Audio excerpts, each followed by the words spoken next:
Bismillahirrahmanirrahim. Assalamualaikum warahmatullahi wabarakatuh. Pada kesempatan malam hari ini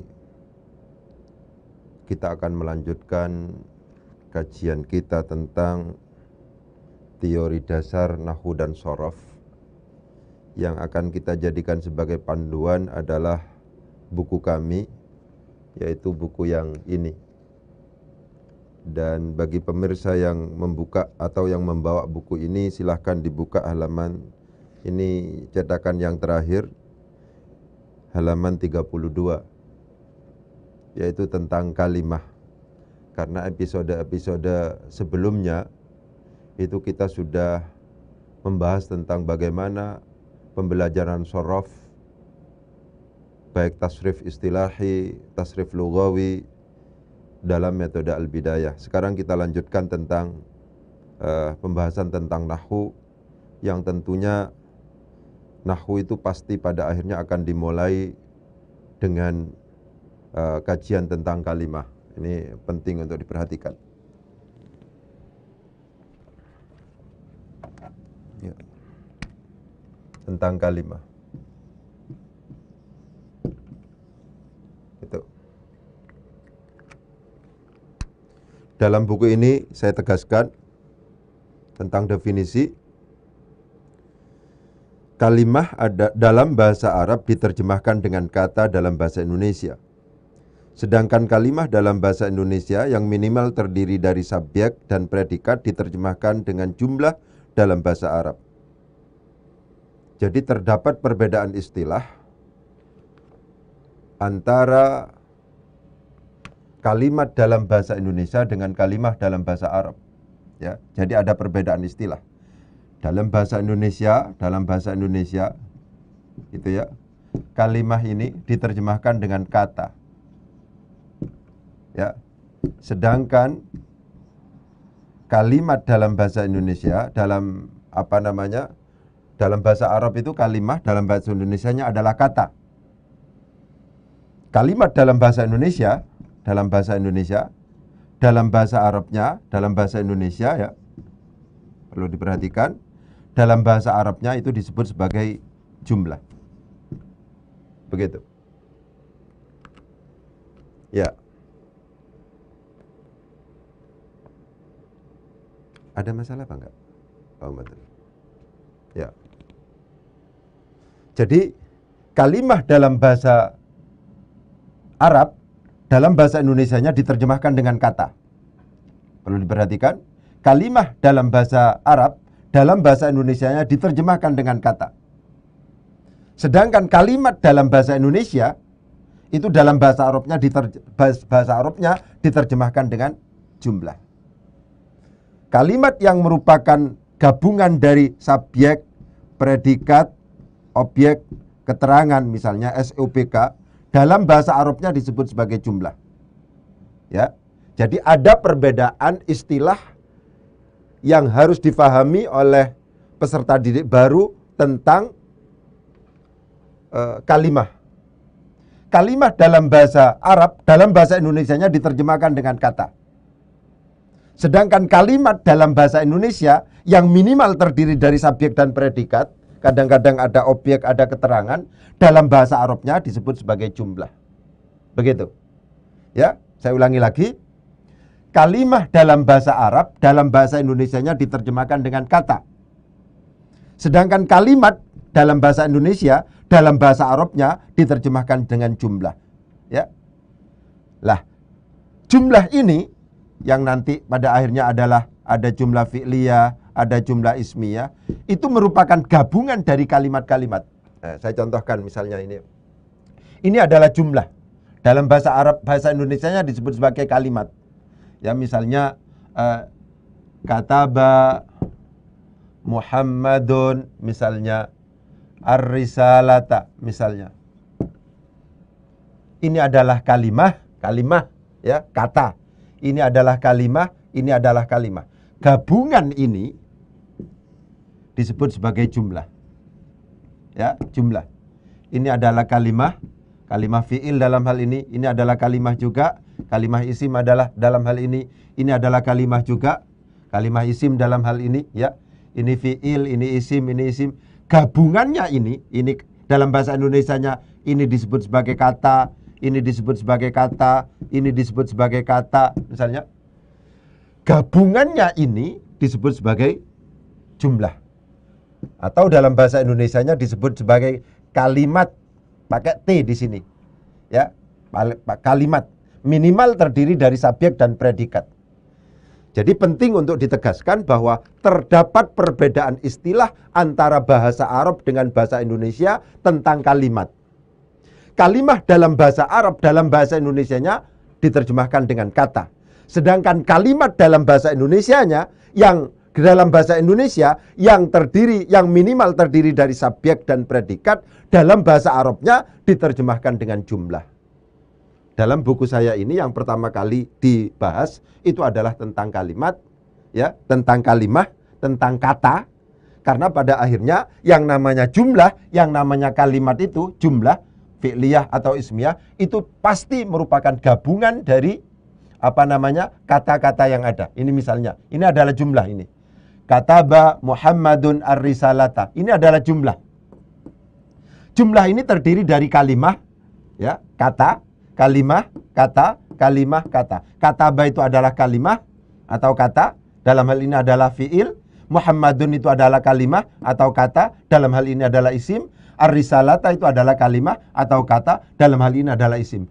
Gabungan ini, ya, gabungan ini disebut sebagai jumlah. Ya.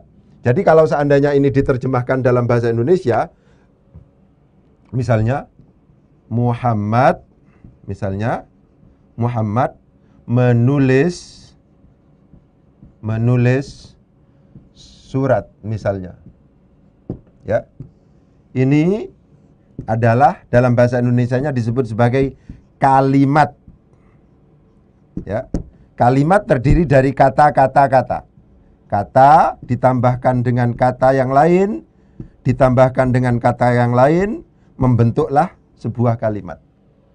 Jadi penting untuk ditegaskan ada perbedaan istilah antara bahasa Arab dengan bahasa Indonesia. Dalam bahasa Arab, kalimah diterjemahkan dengan kata dalam bahasa Indonesia. Sedangkan kalimat dalam bahasa Indonesia itu diterjemahkan dengan jumlah. Kalimat dalam bahasa Indonesia yang terdiri dari minimal subjek dan predikat dalam bahasa Arabnya diterjemahkan dengan jumlah. Ini saya contohkan lagi. Kataba Muhammadun ar-risalata. Gabungan ini disebut sebuah jumlah. Kataba itu adalah kalimah atau kata. Muhammadun itu adalah kalimah atau kata. Ar-risalata itu adalah kalimah atau kata. Gabungan ini kita sebut sebagai jumlah. Begitu. Dalam bahasa Indonesia, kalau seandainya ini kemudian diterjemahkan, kataba Muhammadun ar-risalata, itu terjemahannya adalah Muhammad menulis surat. Dalam bahasa Indonesia, Muhammad itu adalah kalimah, kata, menulis itu adalah kata, surat itu adalah kata. Gitu ya. Gabungan kata-kata yang ada membentuklah sebuah kalimat. Kalimat ini dalam bahasa Arabnya disebut sebagai jumlah. Itu semacam itu. Jadi penting untuk ditegaskan kepada para peserta didik baru yang baru sama sekali kenal tentang nahwu shorof, terdapat perbedaan istilah antara bahasa Indonesia dengan bahasa Arab. Dalam bahasa Indonesia, kalimat yang terdiri dari subjek minimal dari subjek predikat, dalam bahasa Arabnya disebut sebagai jumlah. Ya, sedangkan kalau seandainya kita ngomong kalimah dalam bahasa Arab, terjemahannya dalam bahasa Indonesianya itu adalah kata. Itu semacam itu. Ya. Ya.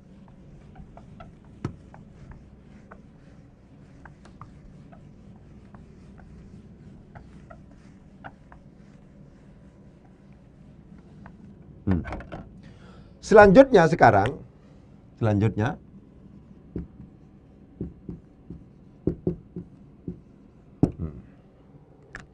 dalam tataran selanjutnya, kalimah atau kata, perhatikan, kalimah atau kata dalam bahasa Arab dibagi menjadi 3. Di sini juga disebutkan, sudah, ya.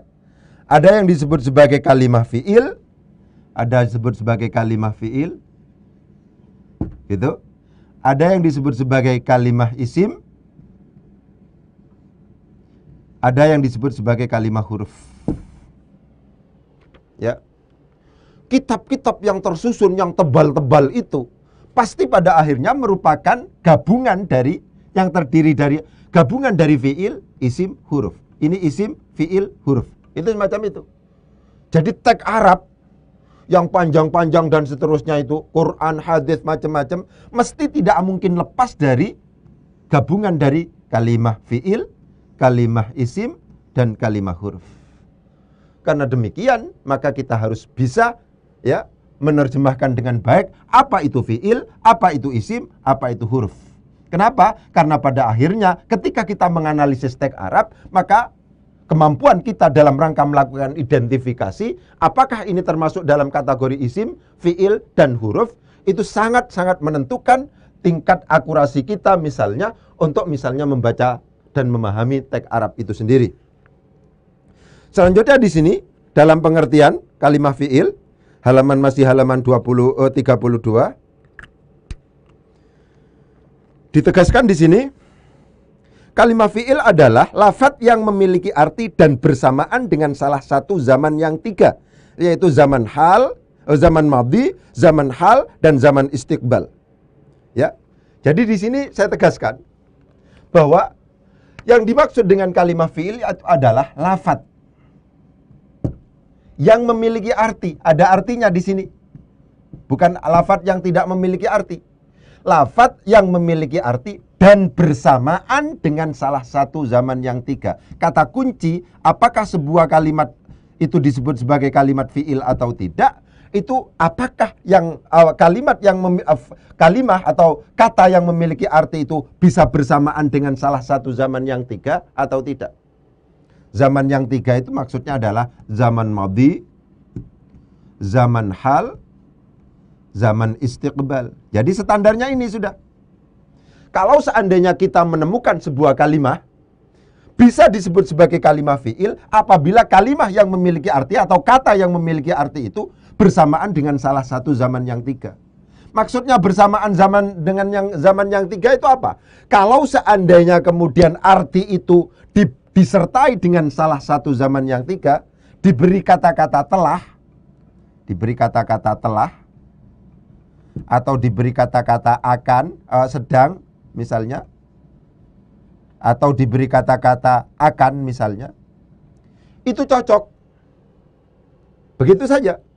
Jadi sebuah lafadz yang memiliki arti bisa disebut sebagai kalimah fi'il apabila arti dari kalimah tersebut itu bisa dan memungkinkan disertai dengan salah satu zaman yang tiga. Misalnya kita kataba misalnya. Apa artinya? Menulis. Ini bisa kita nilai. Ini kira-kira isim, fi'il atau huruf. Dari sisi pengertian bisa kita pastikan karena menulis ini memungkinkan disertai zaman yang tiga. Telah menulis, cocok, enak. Akan menulis, enak. Sedang menulis, enak. Berarti kata-kata menulis ini itu bersamaan disertai atau memungkinkan untuk disertai salah satu zaman yang tiga. Ketika kita menemukan sebuah kalimat, lagi-lagi saya tegaskan, kok kita sudah ngerti artinya, dan artinya itu ternyata memungkinkan untuk bersamaan dengan salah satu zaman yang tiga. Yang dimaksud dengan zaman tiga itu adalah zaman madhi atau telah, zaman hal atau sedang, zaman istiqbal atau akan. Ketika kemudian arti dari sebuah kalimat itu kok memungkinkan untuk disertai dengan salah satu zaman yang tiga ini, maka kalimat itu disebut sebagai kalimat fi'il. Ini macam-macam sudah. Qara'a artinya membaca. Oh cocok ternyata membaca itu telah membaca, akan membaca, sedang membaca. Berarti qara'a adalah kalimat fi'il. Kenapa? Karena arti dari lafadz qara'a itu ternyata memungkinkan untuk disertai dengan salah satu zaman yang tiga. Misalnya duduk. Sekarang kita uji apakah duduk itu termasuk kalimah fi'il atau tidak. Diuji saja. Misalnya sekarang telah duduk, akan duduk, sedang duduk. Oh, berarti kata-kata duduk memungkinkan ditambah dengan telah, memungkinkan ditambah dengan akan, memungkinkan ditambah dengan sedang. Karena demikian kata-kata duduk, karena memungkinkan diberi atau disertai bersamaan dengan salah satu zaman yang tiga itu, zaman akan, zaman telah, zaman sedang, zaman madhi, zaman hal, dan zaman istiqbal, maka duduk bisa disebut sebagai kalimat fi'il. Ya, itu semacam itu terus. Makan misalnya. Makan ini kira-kira kalimat fi'il apa bukan? Misalnya, pertanyaan seperti itu. Ya sudah, arti makan itu kalau seandainya disisipi, disertai, ditambah dengan kata-kata keterangan waktu telah, akan, sedang, ketika misalnya cocok, yang berarti yang namanya makan, yang namanya duduk, yang namanya berlari, dan seterusnya, itu disebut sebagai kalimat fi'il. Tapi kalau seandainya kemudian tidak cocok, kalau seandainya diberi kata-kata telah, tidak cocok diberi kata-kata sedang, tidak cocok diberi kata-kata akan, maka sebuah kalimat itu tidak bisa disebut sebagai kalimat fi'il. Itu semacam itu. Jadi kesimpulannya, kalau seandainya kita menemukan sebuah kalimat dan kita ngerti artinya, untuk kemudian bisa menentukan apakah itu adalah kalimat fi'il atau bukan kalimat fi'il, dalam konteks ini adalah pembagian kalimat fi'il, itu tinggal apakah arti dari lafadz itu memungkinkan untuk disertai dengan salah satu zaman yang tiga atau tidak. Kalau seandainya memungkinkan, maka itu disebut sebagai kalimat fi'il. Kalau seandainya tidak memungkinkan, maka itu dianggap bukan merupakan kalimat fi'il. Misalnya buku. Tidak cocok kalau seandainya itu dianggap sebagai kalimat fi'il. Kenapa? Karena buku itu tidak memungkinkan disertai dengan salah satu zaman yang tiga. Tidak ada kata-kata sedang buku, akan buku, dan telah buku. Itu semacam itu.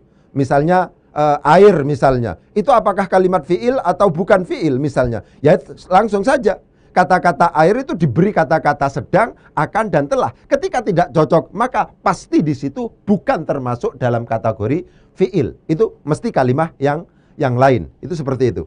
Jadi kesimpulannya adalah, kalau seandainya kemudian kita menemukan sebuah kalimat dan kita ngerti artinya, maka memungkinkan pada akhirnya kita anggap apakah kalimat itu kita anggap sebagai kalimat fi'il atau tidak, itu memungkinkan. Caranya bagaimana? Disertai atau ditambahi, dibubui dengan salah satu zaman yang tiga. Apakah itu zaman madhi atau akan atau telah? Apakah itu zaman hal atau sedang? Ataukah istiqbal atau akan? Ketika cocok, ketika pantas untuk kemudian ditambah salah satu zaman yang tiga itu, maka kalimat itu disebut sebagai kalimat fi'il. Ketika tidak cocok, maka itu pasti bukan kalimat fi'il. Itu semacam itu. Selanjutnya sekarang pada halaman 33. Di situ dikatakan ciri-ciri kalimat fi'il. Gitu ya. Ciri-ciri kalimat fi'il itu yang pertama bisa dimasuki qad. Gitu ya. Coba itu.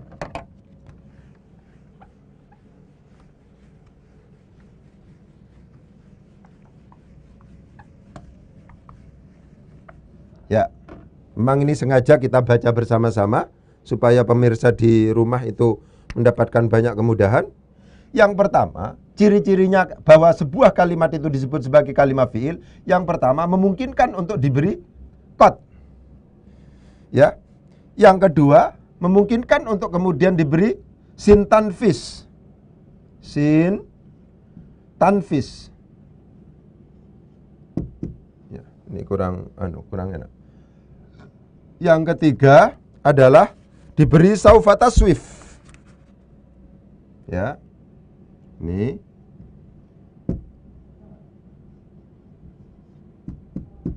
Kemudian yang keempat diberi tak ta'nis sakinah. Ta'ut ta'nis. Ta'ut ta'nis as-sakinah. Yang kelima adalah memungkinkan untuk dimasuki ada dhamir rafa' mutaharrik. Itu. Yang keenam adalah memungkinkan dimasuki oleh nun taukid. Nunut taukid. Ya. Yang ketujuh memungkinkan dimasuki oleh ya muannatsah mukhatabah. Ya ul muannatsati al mukhatabati. Gitu. Kalau seandainya kebetulan kita tidak ngerti artinya, tidak ngerti arti dari lafadz itu, kalau ngerti artinya langsung bisa kita putuskan apakah ini termasuk dalam kategori fi'il atau yang lain. Begitu. Karena pembahasannya masih fi'il ini. Dengan cara bagaimana kita pastikan ini adalah fi'il? Dengan cara membubui atau menambah keterangan waktu. Telah atau madhi, akan atau istiqbal, hal, sedang misalnya. Kalau seandainya ngerti artinya itu kita bisa pastikan bahwa ini adalah fi'il dengan cara itu. Tapi kalau seandainya kita tidak ngerti artinya, maka kita bisa tahu bahwa itu adalah merupakan kalimat fi'il dengan cara mengetahui ciri-cirinya. Kalau seandainya sebuah kalimat kok kemudian dimasuki qad, itu pasti fi'il. Kalau seandainya kok kemudian kalimat itu ada sin tanfisnya, sayaqulus sufaha'u misalnya. Kata-katanya sayaqulu, ini adalah sin tanfis namanya. Apakah kita ngerti artinya yaqulu atau tidak?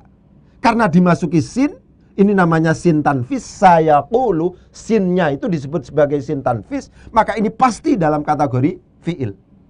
Atau ada saufanya, kalla saufa ta'alamun, ta'alamun misalnya. Apakah kita ngerti arti ta'lamun atau tidak? Karena di sini ada saufanya. Saufa itu adalah ciri khas dari sebuah tanda-tanda dari kalimat fi'il. Jadi kalau ada saufanya itu pasti fi'il, tidak yang lain. Kok ada ta'nis sakinahnya? Tak itu artinya ta'nis itu menunjukkan mu'annas, sakinah itu adalah mati. Misalnya seperti ini, katabat. Nah, ini namanya ta'nis sakinah. Katabat, tak yang disukun yang ada pada fi'il madhi ini namanya ta'nis sakinah. Ketika sebuah kalimat kok ada ta'nis sakinah, tak yang menunjukkan perempuan yang disukun, ini nempelnya pada fi'il madhi, ya, begitu. Ini pasti kalimat fi'il. Tidak mungkin ini selain fi'il. Gitu. Ya, ada dhamir rafa' mutaharrik. Kata ganti yang berkedudukan rafa' dan berharokat. Misalnya katanya adalah katabtu. Katabtu. Ah ini. Katabtu. Ya. Jadi daraba, darabu, darabat, darabata, darabna. Nah itu sudah dhamir rafa' mutaharrik. Darabata, ta itu adalah dhamir rafa' mutaharrik. Darabatuma, tuma itu adalah dhamir rafa' mutaharrik. Darabatum, tum dan seterusnya itu adalah dhamir rafa' mutaharrik. Dhamir rafa' mutaharrik itu tidak memungkinkan kecuali dia masuk pada kalimat fi'il. Jadi dhamir rafa' mutaharrik itu adalah merupakan salah satu tanda bahwa sebuah kalimat yang dimasukinya itu adalah merupakan kalimat fi'il. Ya, ada nun taukid. Apakah itu tsaqilah atau khafifah? Tsaqilah itu artinya berat, ditandai dengan tasydid. Kalau khafifah itu adalah sukun, ditandai ringan, artinya ditandai dengan sukun. Ya. Apakah nun taukidnya itu adalah nun taukid tsaqilah atau khafifah? Itu adalah merupakan ciri dan tanda bahwa sebuah kalimat itu adalah kalimat fi'il.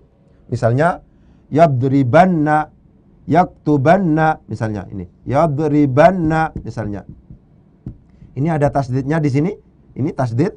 Yadribanna. Adanya tasdid di sini menunjukkan bahwa yadribu itu adalah kalimat fi'il. Yadriban misalnya, ya, itu adalah nun taukid juga tapi khafifah karena disukun. Yadribanna itu tsaqilah, yadriban itu adalah khafifah. Itu adalah menunjukkan bahwa ini adalah merupakan kalimat fi'il. Itu semacam itu. Ya muannatsah mukhatabah misalnya. Taf'alina. Nah ini taf'alina, ada ya menunjukkan perempuan ini. Ya. Anti taf'alina, tarhamina misalnya. Tarhamina. Ya yang ada di sini inilah ya muannatsah mukhatabah. Ya. Itu semacam itu. Anti, kamu, perempuan satu, tunggal. Tarhamina, bersifat kasih sayang. Itu semacam itu. Ya. Jadi kita mengetahui bahwa sebuah kalimat itu adalah kalimat fi'il bisa dengan dua cara. Yang pertama dari sisi artinya. Kalau seandainya kita sudah ngerti artinya, maka dipastikan kita tahu bahwa itu adalah kalimat fi'il. Caranya bagaimana? Dengan cara menambah salah satu zaman yang tiga. Apakah zaman madhi, apakah zaman hal, atau zaman istiqbal. Begitu. Telah, akan, atau sedang. Pokoknya diberi tambahan itu. Kok kemudian cocok. Itu berarti meskipun kita nggak ngerti ciri-cirinya, itu dipastikan bahwa itu adalah merupakan fi'il. itu merupakan fiil. Ketika misalnya kita nggak ngerti artinya, maka kita tahu bahwa kalimah itu adalah kalimah fiil dengan cara kita tahu ciri-ciri atau tanda-tanda. Nah, tanda-tanda kalimah fiil itu, tanda-tanda yang bisa masuk pada kalimah fiil itu ada 7 ini. Ada qad, ada sin tanfis namanya, ada saufa taswif, ada ta ta'nis sakinah, ada dhamir rafa' mutaharrik, ada nun taukid, ada nun niswa. Ketika sebuah kalimat kok kemudian dimasuki salah satu dari ini, maka dipastikan kalimah itu adalah merupakan kalimah fiil, bukan yang lain.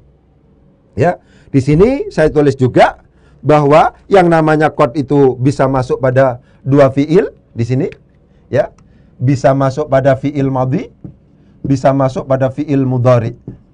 Misalnya, kalau qad masuk pada fiil mudhari, itu fungsinya adalah taukid. Ya. Ada fungsi taukid.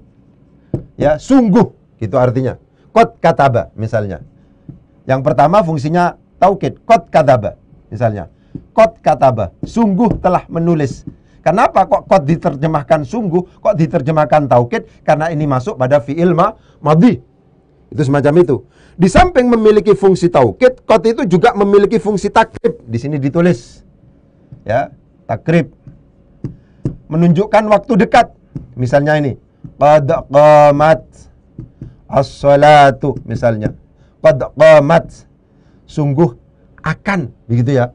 Akan, atau namanya sungguh telah dekat waktu sholat. Ya, pelaksanaan sholat telah dekat waktu pelaksanaan sholat. Qad masuk pada fiil madhi.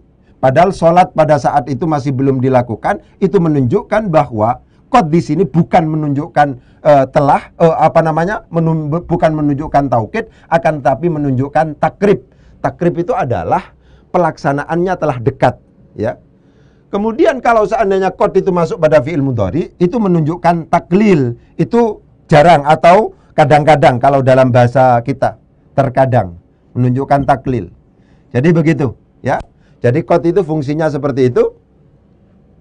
Jadi penting untuk kemudian saya tegaskan secara umum, kita memang perlu untuk mengetahui ketika menganalisis teks, ini adalah kalimat fiil, ini adalah kalimat isim, ini adalah kalimat huruf. Dalam tataran selanjutnya bagaimana? Seperti itu. Bagaimana kita bisa pastikan bahwa ini adalah kalimat fiil? Yang pertama adalah ngerti artinya. Kalau sudah ngerti artinya, memungkinkan pada akhirnya kita bisa memutuskan bahwa ini adalah kalimat fiil. Caranya bagaimana setelah tahu artinya? Silahkan diberi tambahan keterangan waktu, apakah itu telah, apakah itu akan, apakah sedang. Ketika memungkinkan untuk diberi tambahan telah, sedang, dan akan, maka itu dipastikan adalah kalimat fiil. Telah duduk, sedang duduk, akan duduk. Kata-kata telah duduk itu rasional, masuk akal. Lain misalnya sedang rumah, telah rumah, akan rumah, itu tidak masuk akal. Kata-kata rumah pasti bukan kalimat fiil. Kata-kata duduk karena memungkinkan diberi kata-kata sedang, diberi kata-kata telah, diberi kata-kata akan, maka duduk itu disebut sebagai duduk atau jalasa, itu pasti disebut sebagai kalimat fiil. Itu kalau seandainya kita ngerti artinya. Masalahnya adalah kalau seandainya kebetulan kita nggak ngerti artinya. Nah, ketika misalnya kita tidak ngerti artinya, yang jelas yang namanya menentukan kalimat yang sedang kita analisis di dalam sebuah teks, apakah ini termasuk dalam kategori fiil, isim atau huruf, itu merupakan sebuah keniscayaan yang kemudian tidak bisa kita hindari. Begitu. Caranya bagaimana kalau seandainya kita nggak ngerti artinya? Dilihat ciri-cirinya yang kalau seandainya memungkinkan itu ada. Apa ciri-cirinya bahwa itu adalah dipastikan adalah kalimat fiil? Ada qad di situ. Setiap kalimat yang kemudian dimasuki qad pasti fiil. Ngerti artinya atau tidak ngerti artinya pasti fiil. Ya. Ketika misalnya ada sin, ya, misalnya sayaqulu, misalnya sayaqulu. Yaqulu itu pasti kalimat fiil. Kenapa? Karena ada sinnya. Ya, sin itu yang masuk pada fiil mudhari itu adalah disebut sebagai sin tanfis. Ada saufa di situ. Ya, ketika ada saufa itu pasti disebut sebagai kalimat fiil. Ya, ketika ada ta ta'nis sakinah, ta yang menunjukkan perempuan yang disukun, ya, seperti kata bat ini, apakah kita ngerti artinya atau tidak? Ketika sebuah kalimat fiil kok ada ta ta'nis sakinahnya, itu adalah merupakan kalimat fiil. Dhamir rafa' mutaharrik juga merupakan salah satu tanda bahwa itu adalah kalimat fiil, ya, begitu. Dhamir itu artinya kata ganti, rafa' itu artinya berkedudukan rafa', mutaharrik itu adalah berharokat. Contohnya seperti apa ini? Katabatu, katabana, katabata. Ta yang ada dalam lafadz katabata, katabatu dan seterusnya itu, tu dan seterusnya itu adalah termasuk dalam kategori dhamir rafa' mutaharrik. Ketika kemudian ada sebuah kalimat dimasuki dhamir rafa' mutaharrik, maka kalimat itu dipastikan adalah kalimat fi'il. Pun juga demikian dengan nun taukid, apakah itu yang tsaqilah atau yang khafifah. Di sini ada ya. Itu juga menunjukkan bahwa sebuah kalimat yang sedang kita hadapi, ketika ada nun taukidnya, apakah itu tsaqilah atau khafifah, apakah itu ditasydid atau disukun, itu disebut sebagai kalimat fi'il yang dimasukinya itu. Yang terakhir itu adalah ya mu'annatsah mukhatabah. Ya itu artinya ya mu'annatsah itu adalah perempuan, mukhatabah itu yang diajak bicara. Ya, anti bukan anta, anti tarhamina, anti taf'alina, anti tarkabina. Ya yang ada pada lafaz tarhamina, taf'alina, tarhamina dan seterusnya itu, ya ini disebut sebagai ya mu'annatsah mukhatabah. Ketika ada ya mu'annatsah mukhatabahnya, maka dipastikan yang namanya kalimat fi'il itu, kalimah itu adalah kalimat fi'il. Jadi dalam kesempatan ini penting untuk saya tegaskan bahwa sebuah kalimah itu pada akhirnya harus kita mampu tentukan. Kita mampu mengidentifikasi apakah ini kalimah fi'il, isim atau huruf. Ini fi'il, isim atau huruf. Begitu. Untuk fi'il sebagaimana yang kita bahas sekarang ini adalah kalau seandainya kita ngerti artinya, memungkinkan langsung kita eksekusi, langsung kita pastikan bahwa ini adalah kalimat fi'il. Gitu. Caranya bagaimana? Diberi tanda, diberi keterangan waktu atau keterangan tempat itu. Keterangan tempat atau keterangan waktu itu. Oh, keterangan waktu, ya. Telah, sedang atau akan tadi. Zaman madhi, zaman hal atau zaman istiqbal. Ya. Mungkin itu mungkin kesimpulannya ya. Jadi penting untuk yang akan datang kita lanjutkan. Yang paling penting saran saya adalah jangan lupa hal-hal yang sederhana ini tidak boleh tidak harus kita hafalkan, gitu ya. Kita hafalkan. Mungkin itu yang bisa saya sampaikan, kurang lebihnya mohon maaf. Wabillahi taufiq wal hidayah. Wassalamualaikum warahmatullahi wabarakatuh. Itu